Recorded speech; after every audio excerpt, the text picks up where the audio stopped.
로 지정 토론 맡으신 분들이 한 5분에서 10분 정도 토론을 해주시겠습니다. 그래서 먼저 서재호 교수님이 첫 번째 발표 AI 시대 해양수산 분야 지산 협력 방안에 대한 토론을 해주시겠습니다. 반갑습니다. 지정 토론을 맡은 부경대 서재호 교수입니다. 굉장히 뜻깊은 자리인 것 같습니다.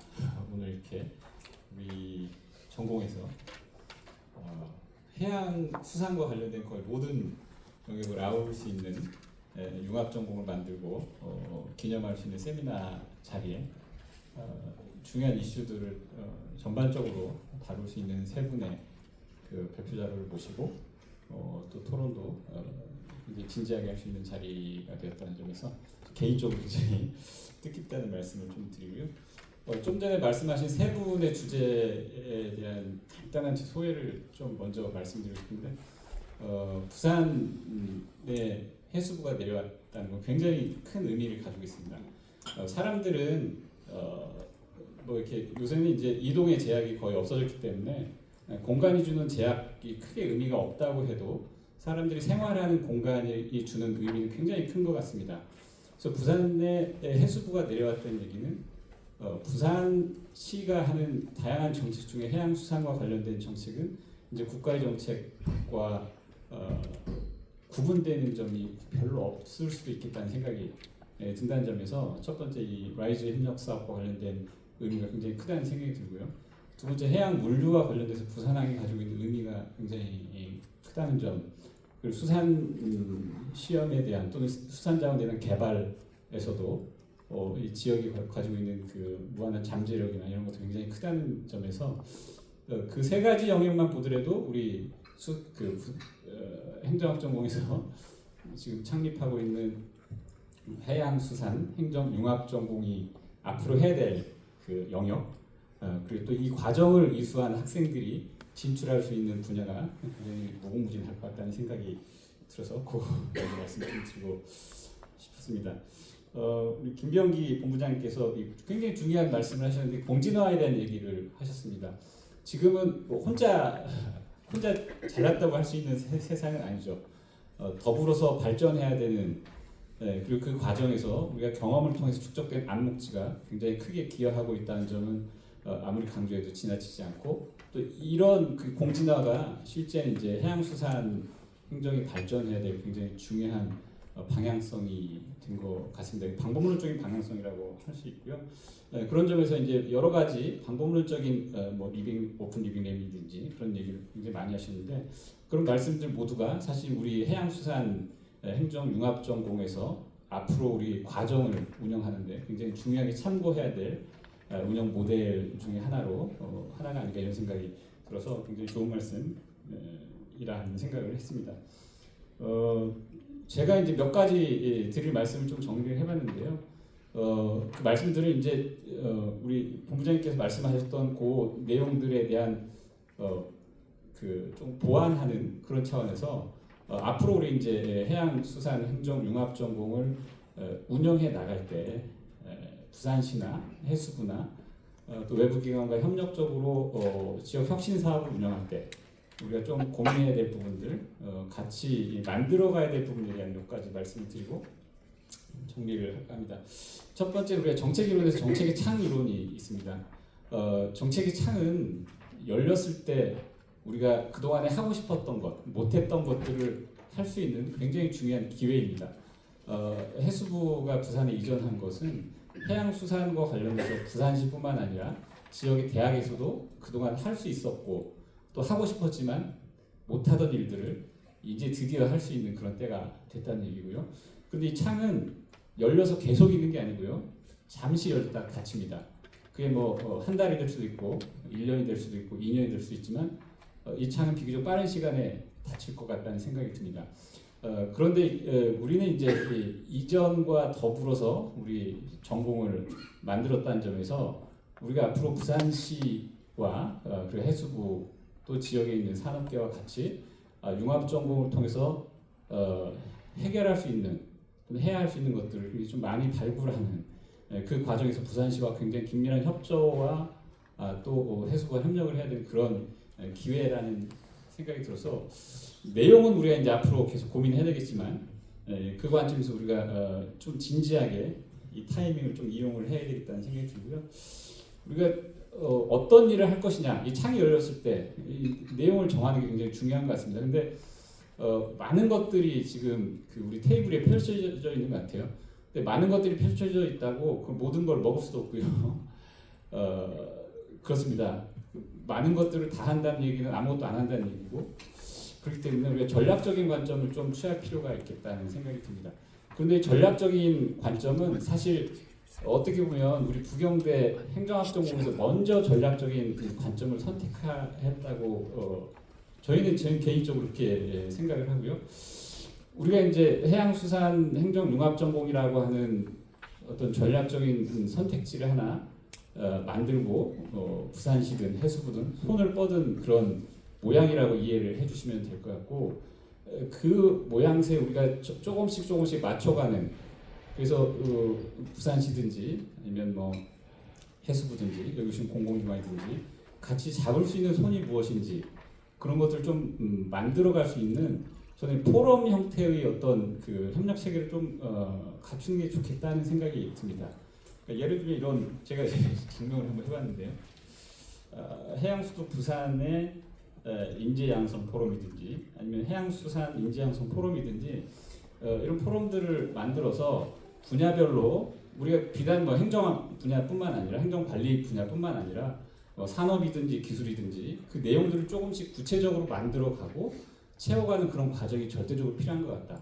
그렇지 않으면 이 창이 우리가 아무것도 못하고 뭐 할지 고민하다가 이 창이 닫힐 수가 있기 때문에 포럼이든지 뭐든지 우리 같이 손을 잡고 이 지역에 필요한 인재가 누군지, 그리고 우리가 대학에서 어떤 인재를 만들어낼 수 있는지, 공급해 줄 수 있는지, 또 공급할 때 실제 이들이 부산 해양수도에 뿌리를 받고 정착할 수 있을지, 이런 것들을 같이 고민하면서 실제 동남권의 한 축인 해양수도로서 부산을 자리매김할 수 있도록 같이 노력을 할 필요가 있다. 그런 점에서 전략적인 어떤 선택이나 방향성을 가져가야 될 필요가 있다는 생각이 듭니다. 또 하나가 시간이 많지 않기 때문에 좀 마지막으로 한 가지만 말씀을 드리면, 최근 지방자치와 관련돼서요 5급 상특이 굉장히 중요한 화두입니다. 5급 상특과 관련돼서 우리 부산시의 어떤 지형을 보면 부산뿐만 아니라 울산과 경남을 포괄하는 그런 좀 더 공간적으로 확장된 시각, 이게 좀 필요한 상황인 것 같고요. 지금 다른 자치단체의 상황을 보면 대전 충남은 굉장히 근접한 상황인 것 같고, 요즘에 이제 보이지 않게 물밑에서 작업하고 있는 게 광주 전남입니다. 제가 어제 광주 전남 지역에서 그 광주 전남 그 특별시든지 특별도든지 초안을 만든 작업을 한 분이랑 같이 얘기를 했는데, 광주 전남은 산업과 관련된 그 방향성을 에너지 산업하고 AI 산업에 초점을 두고 지금 작업을 하고 있는 것 같습니다. 아까 제가 이제 테이블에 굉장히 많은 게 있는데 모든 걸 할 수 없기 때문에 그 중에 우리는 어떤 것을 선택하고 이 내용으로 컨텐츠로 해양수도의 내용으로 잡아갈 것이냐, 순차적으로 하다 보면 굉장히 많은 것들을 할 수 있겠다는 생각이 들고요. 그렇기 때문에 부산시든지 아니면 뭐 해수부든지 아니면 우리 부경대 해양수산 인재 융합 전공이든지 우리가 이제 지역 사회에서 필요한 인재를 양성하고 그 모델을 만들어갈 때 좀 더 공간적으로 확장된 시각을 가지고 준비를 하고 학생들에게 기회를 주는 그런 노력이 필요하지 않나, 이런 생각을 해봤습니다. 이상으로 토론 마치겠습니다. 예, 토론 말씀 감사합니다. 다음으로는 송진영 국제신문 기자님께서 부산항 현황과 발전 방향에 대한 발표에 대해서 토론을 해주시겠습니다. 네, 반갑습니다. 저는 국제신문에서 정치부장을 맡고 있는 송진영이라고 합니다. 그 이응혁 실장님의 고급 강의는 저도 이제 제가 그 22년 차 이제 기자인데, 저는 이렇게 해수 분야나 이 경제에서도 좀 고급 분야에서 취재를 한 적이 없어서 오늘 또 이 부산항의 이 놀라운 면모를 다시 한 번 더 저는 뭐 토론한다고 제가 앉아있지만 강의를 듣고 가는 그런 느낌입니다. 너무 고급 강의를 잘 들었고요. 일단 제가 우리 북경대 이번에 융합 전공생 이렇게 만드신 거는 근래 북경대 한 10년 사이에서 가장 발빠르고 가장 지역사회에 적합한 대처가 아니었나 하고 호환 평가를 꼭 드리고 싶습니다. 이게 이제 우리 지역 국립대학의 역할이자 본보기 모델로 계속해서 발전할 수 있을까라고 감히 제가 자부심을 가지십사 이런 말씀 먼저 드리고 저희가 이제 해수부 이전이 지금은 이제 사실 이게 뭐 단위가 됐습니다만은 이 해양수산부 부산 이전까지는 정말 지난한 정치적 과정이 있었습니다. 아까 우리 김병기 국장님이 말씀하셨다시피 부산시에서 안상영 시장이 이제 해양수도 부산을 외치신 이후에 지금 시장이 몇 년째 바뀌었는데 정부에서는 요동도 하지 않았습니다. 정말 정부에서는 그래 그렇게 해라 이렇게 떠들고 마는 수준이었는데 이 모멘텀이 6월 3일 대선이었습니다. 이번 대선 때 4월에 이제 제가 이제 그때도 정치부장이었기 때문에 아마 시간은 대략 아는데 4월에 이재명 당시에 민주당 후보가 이 해수부 부산 이전 카드를 SNS를 통해서 꺼냈습니다. 그때는 정말 획기적인 거였고 부산 정치의 주류였던 국민의힘은 그야말로 충격에 입사했습니다. 이게 텍스트로 보도를 못할 뿐이지 정말 그때 국민의힘이 받았던 충격은 이게 제가 아무리 기자 생활을 한다 하더라도 문자로 표현할 수 없을 정도로 엄청난 충격을 받았었습니다. 그때 국민의힘이.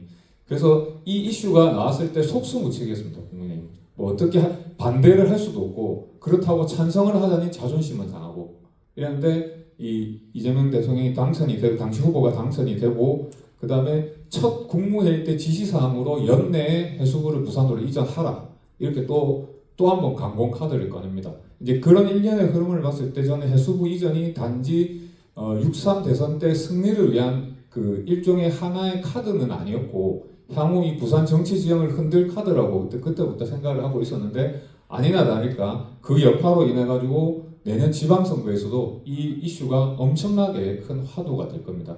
일례로 저희가 신년 여론조사를 했었는데요. 더불어민주당 전재수 의원하고 박형준 시장하고 이렇게 했는데 이 양자 가상 대결에서 12.3%포인트 격차가 굉장히 많이 났습니다. 누가 이겼는지 제가 말씀 못 드리겠습니다. 한번 찾아보셔야 되겠고요. 근데 이제 제가 이 말씀을 드리는 이유가 이때 해양 수도 부산 정책이 과연 내년 지방선거에 얼마나 큰 영향을 미칠까 이 설문을 제가 넣어가지고 저희가 진행을 했는데 72%가 반드시 큰 영향을 미칠 것이다 이렇게 답을 했습니다. 그러니까 부산 시민들한테도 이 해수부 이전이나 해양수도 부산 정책이 얼마나 큰 관심과 호응을 받고 있는지를 비록 여론조사입니다만은 부산 시민 한 1,300명한테 한 여론조사입니다만은 얼마나 큰 관심을 갖고 있느냐 이걸 이제 직간접적으로 충분히 이제 확인을 할 수가 있었는데 그런 와중에 이제 우리 북경대에서 이번에 이 새로운 융합 전공을 신설했다는 점에서 또 다시 한 번 더 찬사를 한 번 더 보내드리고요.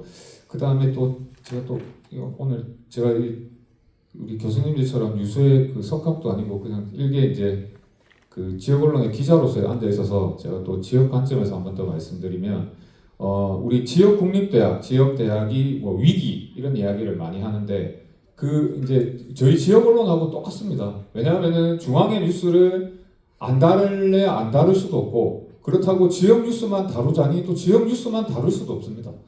저는 지역대학도 똑같다고 생각합니다. 지역대학도 전체 큰 학문의 흐름은 따라가야 되는데 그렇다고 또 지역을 또 외면할 수도 없고 그다음에 지역만 또 이 지역에 있는 이슈만 찾아가지고 학문을 하자니 또 전체 학문의 이슈를 따라갈 수도 없습니다. 그렇기 때문에 참 지역 언론하고 지역 대학은 이 동병상련의 처지라는 말씀 한번 드리고 그런 점에서 우리 행정학과나 그다음에 특히 행정학과는 지방자치에 저는 학생들도 계시기 때문에 지방자치에 초점을 맞춘 연구가 줄을 이뤄야 된다고 저는 확신합니다.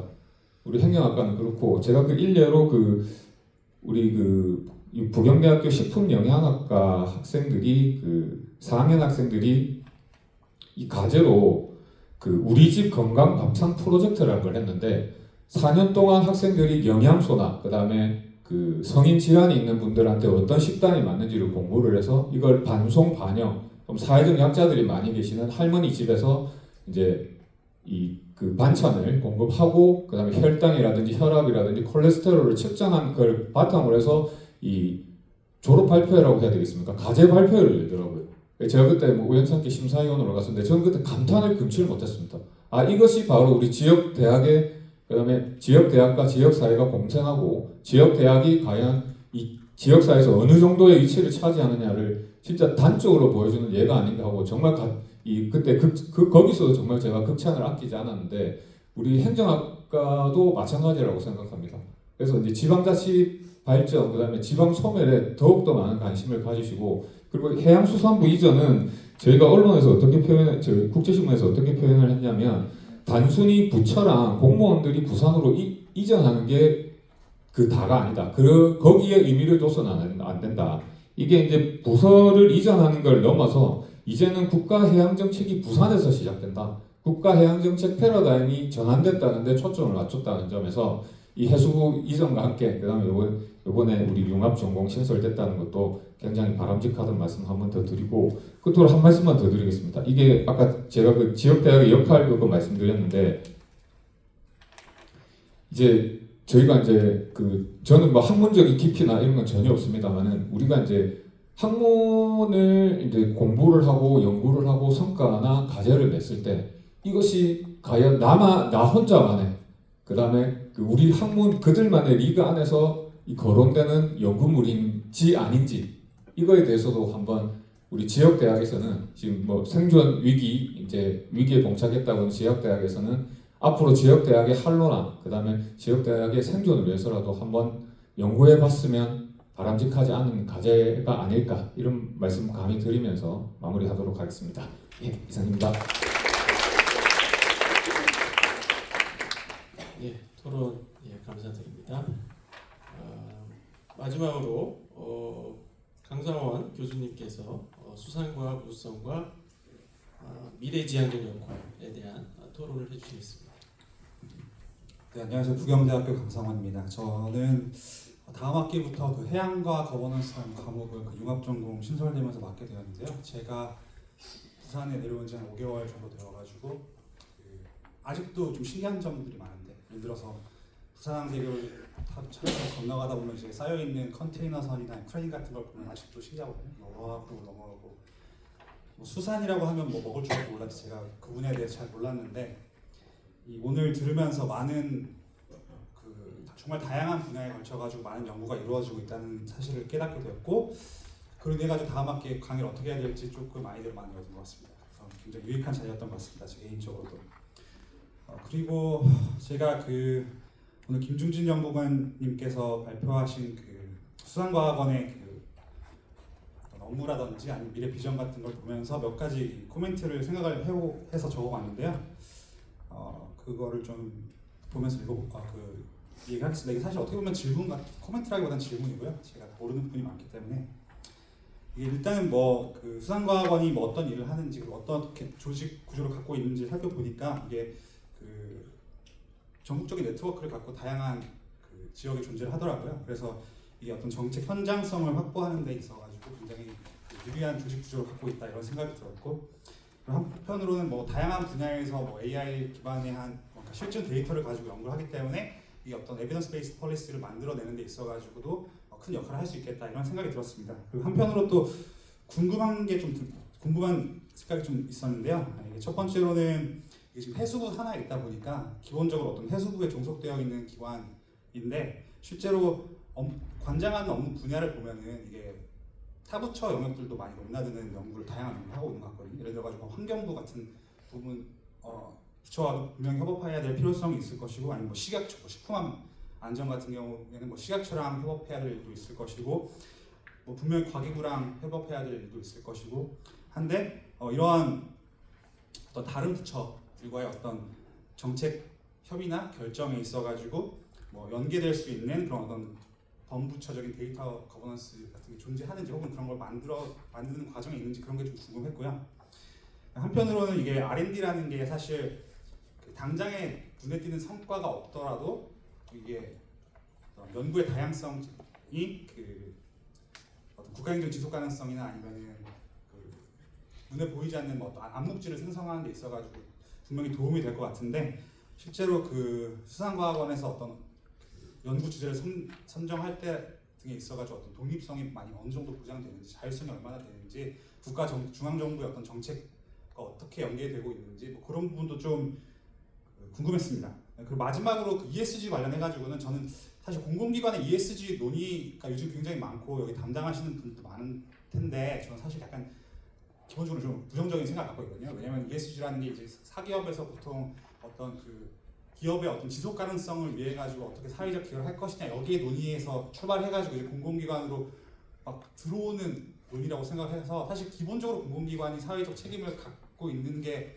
기본이기 때문에 과연 S나 G를 공공기관에서 막 논의하고 평가하는 게 어떤 의미가 있을까 이런 회의적인 생각이 있었는데 실제로 그 수산과학원 같은 경우는 그 담당 업무 자체가 그 환경 분야와 굉장히 밀접한 관련이 갖고 있다라는 부분이 있어가지고 또 한번 알게 됐고 다만 이게 S나 G 같은 경우에 어떻게 거버넌스를 만들어내고 어떻게 어떤 사회적 책임을 질 것인가 하는 부분에 있어가지고 기존 논의들, 기존에 하던 업무들을 뭐 그냥 리패키징해서 재포장해가지고 리브랜딩하는 부분에 그치지 않고 제가 아까 그 말했듯이 타부처들과의 어떤 협업을 통해 가지고 혹은 그 첫 번째 김병기 본부장님이 말씀하셨듯이 그 현장에 있는 뭐 어민들의 어떤 노하우나 암묵지가 연구에 반영될 수 있는 그런 네트워크를 만들어낸다든지 그 정책에 반영될 수 있는 그 연결고리를 한다든지 하는 게 실제 진정한 그 ESG의 그 거버넌스 부분이라고 생각하거든요.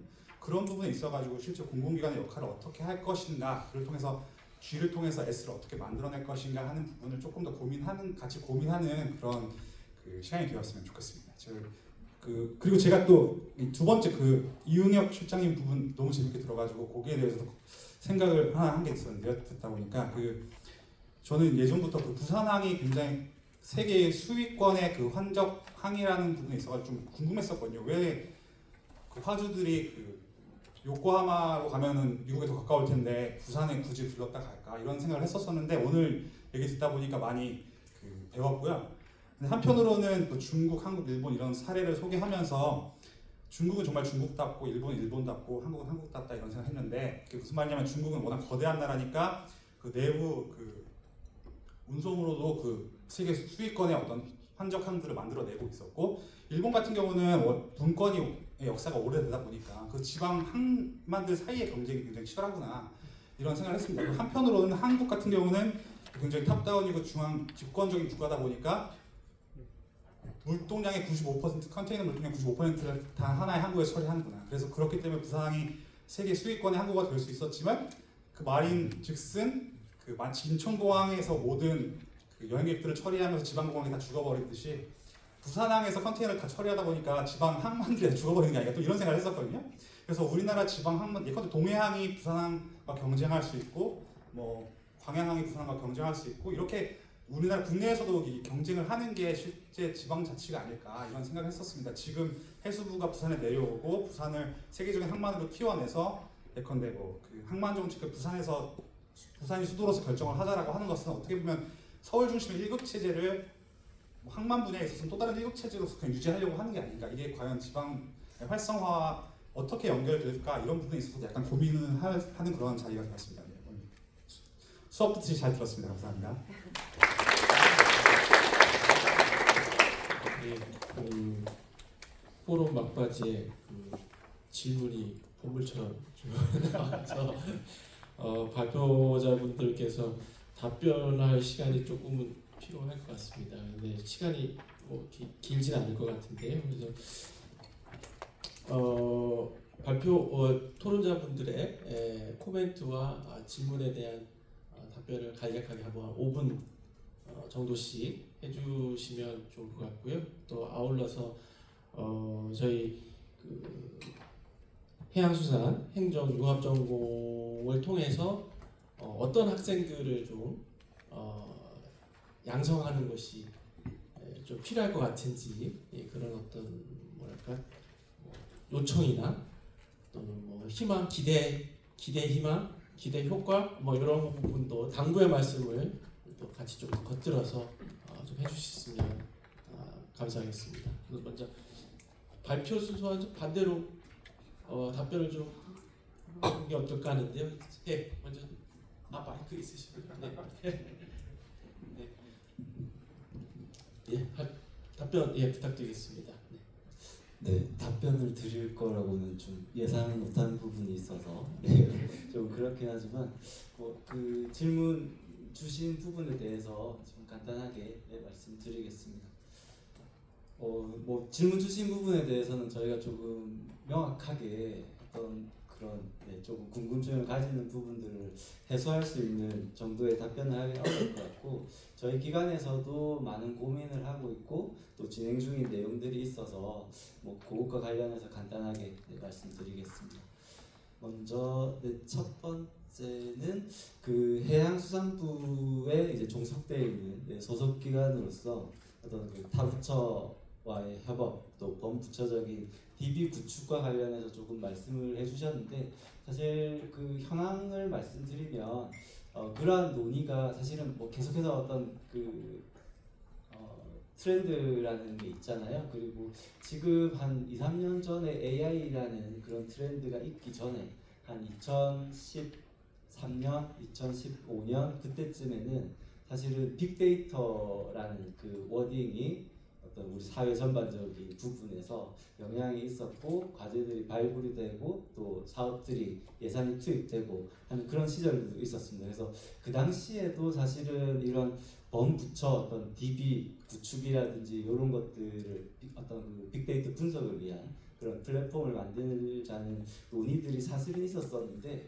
어떤 그 각 기관들, 각 분야의 기관들의 어떤 그 데이터에 대한 보안 부분, 그런 것들이 조금 이제 갈등적인 요소들이 있으면서 많은 이제 기초 조사를 하고 사업을 진행을 했었지만 그 성과는 상당히 좀 미진한 그런 상황이 됐었는데, 그때랑 지금은 저는 또 다르다고 보거든요. 그래서 지금 AI 분석 기술이라든지 데이터 센터라든지 이런 것들이 계속해서 지금 만들어지고 있는 상황이다 보니까 그것을 활용해서 데이터를 모으고 또 사회적인 문제를 해결할 수 있는 그런 부분에 대해서 지금은 상당한 어떤 그 동력이 있고 가속도가 붙어 있는 상황이다 보니까 한 7, 8년 전에 그런 이제 실패 사례가 반복되지는 않을 것 같은 그런 이제 기대가 되고요. 말씀하셨던 범부처 DB 구축이라는 부분에 대해서는 현재 조금 논의가 되고 있고 다양한 분야에서 좀 진행이 되고 있는 상황이어서 저희 수산과학원 입장에서도 이런 부분에 대해서 적극적으로 좀 참여하고 또 더 나은 그런 성과들이 창출될 수 있도록 노력하겠다는 말씀을 드리고 싶고요. 그것과 관련해서 좀 협업이라는 부분을 말씀해 주셨는데, 저희 원도 사실 앞서 말씀 주셨던 과기부나 식약처나 다양한 협업을 할 수 있는 기관들과 현재도 많은 협업을 하고 있고, 또 기관 차원에서도 그런 협업의 중요성을 너무나도 잘 알고 있기 때문에 과제 평가, 사업 평가나 이런 부분에서도 협업에 대한 또 가점도 이렇게 부여를 하고 그런 활동들을 하고 있습니다. 또 단적인 예로 행안부에서는 이렇게 좀 국가에서 운영하고 있는 한 50개 책임 운영 기관의 어떤 그 협업을 유도하기 위한 그런 활동들도 지금 좀 많이 하고 있거든요. 그래서 저희 원 같은 경우가 그 국립연구기관, 축산과학원이라든지 산림과학원, 기상과학원과 같은 8개 그 연구용 기관들이 모여가지고 올해 그 한반도 기후 변화 통합 관리 방안을 연구한 그런 협업 과제도 만들어서 활동도 했었고요. 지난 12월 달에 열렸던 책임운영기관 서비스 혁신 공유 대회에서도 협업 부분에서 좀 성과들을 발표를 해서 저희가 좀 최우수상을 수상했던 그런 사례들도 있었습니다. 그래서 앞으로도 그런 기관 간의 협업에 대해서는 저희가 어느 기관보다도 또 적극적으로 좀 나서서 진행을 하려고 합니다. 그리고 마지막으로 주셨던 게 연구 주제 선정에 있어서 어떤 자율성이 있느냐라는 부분이었는데, 여기에 대해서는 조금 그 갑론을박이 있을 수 있는데, 저희 기관에 말씀드렸던 어떤 그 미션이라는 부분이 결국은 어떤 그 정책 지원 또 현장 기술 보급이라는 부분이 있기 때문에 정책적으로 필요한 연구에 대해서 우선적으로 저희가 인력을 투입하고 또 예산을 투입해서 성과를 내는 거는 어쩔 수 없는 저희에게 주어진 임무라고 보고요. 또 거기에 또 한편으로는 저희도 이제 나름대로 또 정책적으로 앞으로 또 미래를 대비할 때 어떤 연구 주제들이 필요한지에 대해서는 좀 선제적으로 고민을 하고 그런 과제들을 발굴해 나가는 활동들도 또 열심히 하고 있다는 말씀을 드리겠습니다. 이상입니다.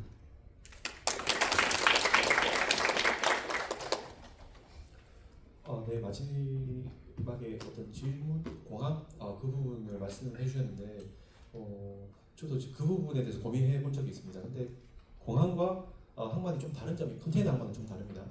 저희가 일반적으로 항만이라고 할 때 벌크 뭐 철광석을 처리하는 항만, 또 유류를 처리하는 항만 이런 것과 컨테이너 항만을 분리하지 않기 때문에 혼재돼서 이제 좀 생각이 정리되지 않은 부분이 많거든요. 근데 컨테이너는 굉장히 분리를 해서 봐야 됩니다. 왜냐하면 컨테이너 쉬핑 자체가 그 움직이는 다이내믹 자체가 완전히 다르거든요.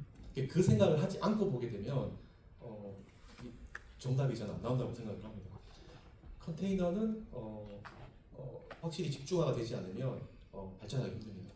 일본이 과거 지방 분권화가 잘 돼 있어서 지자체별로 항만을 만들었는데 만약에 우리도 마찬가지로 그 미국도 마찬가지로 과거에 지방 분권이 만약에 잘 돼 있었더라면 대형 항만을 못 만들었을 겁니다. 일본은 당시에 컨테이너 쇼핑에 대한 집단 지성이 없었기 때문에 우리도 그 시절이었다면 그렇게 했을 겁니다. 근데 지금은 그런 이 컨테이너 쇼핑에 대한 이해도가 올라갔기 때문에 이게 잘못됐다라고 판단할 수 있지만 당시는 아무도 그런 판단을 할 수가 없었습니다. 컨테이너 쇼핑은 역사가 고작 60년도 안 됩니다. 근데 제대로 활성화된 거는 30-40년밖에 안 됩니다. 근데 쇼핑은 수천 년의 역사가 있습니다. 그래서 그 수천 년의 역사를 가지고 컨테이너 쇼핑을 봤기 때문에 생겨난 문제인 거지. 그리고 공항은 택시라고 보셔야 돼요. 여기서 뉴욕 간다. A to B 택시 서비스예요. 컨테이너는 그 개념과 좀 달라요. 똑같은 저희가 노선이라고 하지만 컨테이너와 그 공항은 조금 항만은 좀 다르다. 그래서 지방의 작은 항만들은 일본의 공항이 한 100개 정도 안 되는 걸로 한 90몇 개가 있는데 지방 공항들이 그 역할을 합니다. 택시 서비스 필요로 한 그런 승객들이 있거든요. 그래서 그런 측면에서 뭐 저는 공항하고 컨테이너를 좀 이렇게 분리해서 좀 볼 필요가 있다라는 생각을 하고요. 그리고 이것도 지금 와서 보니까 보이는 것들입니다. 중국은 전 세계 예를 들면 2013년도에 중국의 고속철도 길이를 보면 굉장히 미약했습니다. 근데 불과 15년도 안 돼서 한 2023년 기준으로 봤을 때 중국의 고속철도를 다 이면 한 45,000km가 나오는데요. 전 세계 고속철도를 다 이면 55,000km입니다. 그래서 중국의 고속철도가 전 세계 고속철도의 70%를 차지하고 있어요. 15년 만에 그렇게 바뀌었거든요. 근데 고속철도만 그러냐? 아닙니다. 항만, 공항, 그리고 고속도로 다 그렇습니다. 중앙 집중화되어 있고 인프라에 대해서 중앙 집권적으로 그렇게 해석을 하거든요. 그 반대 사례가 미국입니다. 미국은 미리부터 지방 분권화가 돼 있었기 때문에 지금 미국의 사례를 보면 저희는 항만이 또 잘 보이죠. 항만 인프라가 굉장히 열악합니다. 굉장히 역설적인데요. 미국이 첨단을 앞서가는데 이 항만 분야 그리고 고속철도 거의 없습니다. 고속철도는 거의 더 없고요. 대부분 그런 식입니다. 컨테이너 항만, LA 항만이 뭐 미국의 1위 항만이라고 하지만 실제로 1000만 TU 정도 부산항 물량의 한 반 정도 처리하고 있고요. 그리고 더 이상 확장할 데도 없습니다. 그리고 그 중앙 연방 정부에서 항만의 개선 비용으로 나오는 뭐 이런 비용도 사실은 아주 저희가 볼 때 터무니없이 작은 금액이 이렇게 지원이 되고 그리고 항만의 운영 효율성 전 세계 거의 꼴찌 수준입니다. 생산성 꼴찌 수준입니다. 항운 노조 뭐 이런 뭐 문제도 있고 그래서 그게 이제 미국도 마찬가지입니다. 컨테이너 쇼핑에 대해서 그러니까 미국은 80년대 벌써 70년대 80년대 전 세계에서 컨테이너가 매일 제일 먼저 발전했던 나라고 컨테이너도 미국에서 만들어졌습니다. 이게 레거시 문제인 거죠. 집단 지성이 없어요. 컨테이너 쇼핑에 대해서 그냥 항만을 개발해놓고 이렇게 왔는데 지금 와서 보니까 이런 선택과 집중이 좀 필요하는구나 뭐 이런 것들도 미국도 당시 그런 지식이 없었던 거죠. 그리고 인프라에 대한 어떤 좀 낙후된 어떤 거버넌스가 있고요. 각 지방별로 다 분권화돼 있고 연결이 안 되고 굉장히 심합니다. 다리 같은 것도 관리가 안 되고 오래돼서 무너지기도 하고요. 그래서 지금 와서 보니까 인프라는 정말 중앙 집권적으로 가야 되는 게 맞나 보다라고 그냥 지금 와서 하는 얘기지 모르겠습니다. 이게 뭐 지금 와서는 중국이 제일 잘하고 있는 건 사실입니다. 근데 그렇다고 해서 중국이 정답이냐 모르겠습니다. 뭐 나중에 20년, 30년 지나가서 또 다시 다르게 볼 수도 있겠죠. 그래서 그런 말씀을 드리고 싶고 인천항 같은 경우에 컨테이너가 있는데 인천항 물량의 거의 60~70%가 중국하고 발생하고 그 나머지가 또 베트남하고 발생을 하고 있는데 그 역할을 또 하고 있습니다. 대형선은 인천에 들어갈 수 없습니다. 조수간만의 차 때문에. 그래서 대형선이 못 들어가기 때문에 인천항은 유럽 노선 당연히 하나도 없고요. 그래서 유럽에 수출하려고 그러면 인천에 있는 화주들, 수도권에 있는 화주 다 그냥 부산으로 와야 됩니다. 그게 어떻게 보면 불합리하다고 할 수도 있겠지만 부산항에 이렇게 집중이 됐기 때문에 그나마 유럽 노선이 15개 있는 거고요. 북미 노선이 35개가 있을 수 있는 겁니다. 그 물량이 모아지지 않으면 일본하고 사실 다를 게 없어집니다. 그래서 인천항은 인트라 아시아 숏 시핑 그 작은 연근의 그 노선이 그만큼 있기 때문에 뭐 그 나름의 저는 그 역할을 잘 하려고 하고 있다고 생각을 합니다. 울산 이 액체 화물로서 굉장히 직접돼 있습니다. 저도 사실 울산에 대해서 잘 몰랐는데 울산 항공사 사람하고 얘기하다가 알았는데 울산의 액체 화물 저장 규모가 세계 3대 저장 규모랍니다. 엄청납니다. 그것 때문에 부산항에는 사실 액체 그 저장 창고도 없고요, 액체 터미널도 없습니다. 그런데 부산항에서 벙커링을 그러니까 급유를 하는 선박이 의외로 많다는 겁니다. 상해보다 부산항에서 벙커링을 하는 경우가 더 많고 상해보다 선박 급유할 때 비용이 더 싸다고 합니다. 그 이유가 바로 울산에 있기 때문에 그렇습니다. 울산에서 엄청난 규모의 저렴한 벙커를 그 선박유가 제공될 수 있기 때문에 그 이유는 울산이 바로 그 규모의 경제를 가지고 있기 때문에. 그래서 저희는 작은 나라이기 때문에 그런 규모의 인프라에 있어서는 규모의 경제를 가지는 게 좀 특히 항만 분야에 있어서는 필요하다, 이런 말씀을 좀 드리고 싶습니다. 이상입니다.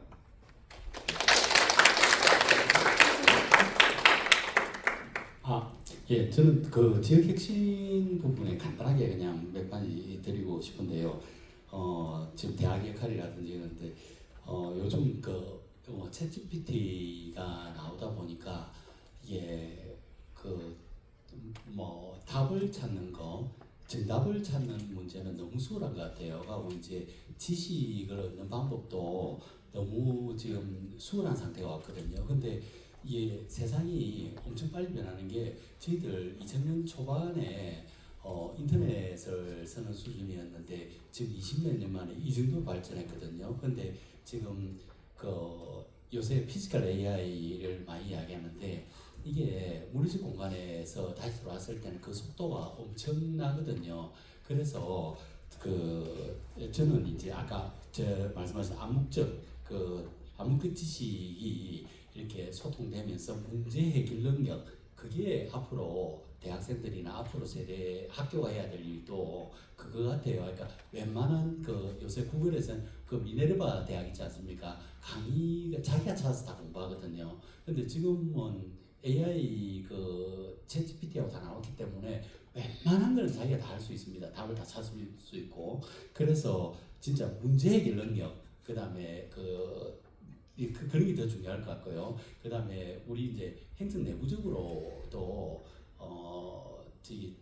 참 부끄러운 이야기인데 항상 융합하자, 오늘 융합할까 그러는데 융합하다, 서로 교류하자 하면 협의체 다 있습니다. 우리 해수부 내려왔을 때 산하기관들하고 협의체 다 있는데 다들 바쁘기 때문에 분기에 한 번씩 식사도 하고 이랬는데 그게 실제로는 이게 협의는 하고 있지만 가서 밥 먹고 인사하고 오랜만이라고 악수하고 명함 나누고 또 어떨 때는 또 다 밖에 있어요. 기관장이 몇 개월 만에 가면 그래서 또 다시 인사하고 그래서 얼굴 안면 트고 이제 그 정도 수준이거든요. 근데 그 정도 수준으로서는 암묵지가 전달되고 이런 게 잘 안 될 것 같아요. 그래서 제가 요새 계속 부산시에 AI 에이전트를 도입해야 된다.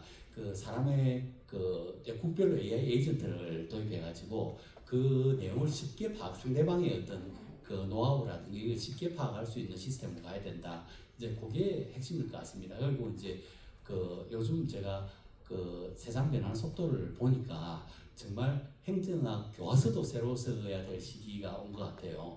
그래서 이게 너무 빠른 속도이기 때문에 여기에 빨리 적응하는 게 참 중요할 것 같다. 이런 생각입니다. 예, 이상입니다. 예.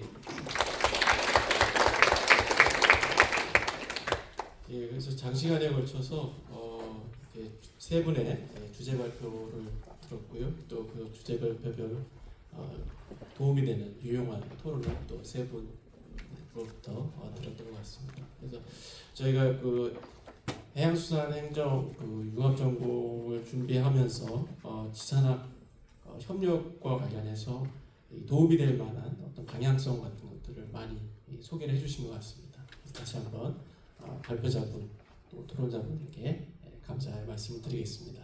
이것으로 저희 주제 발표를 마치도록 하겠습니다. 감사합니다.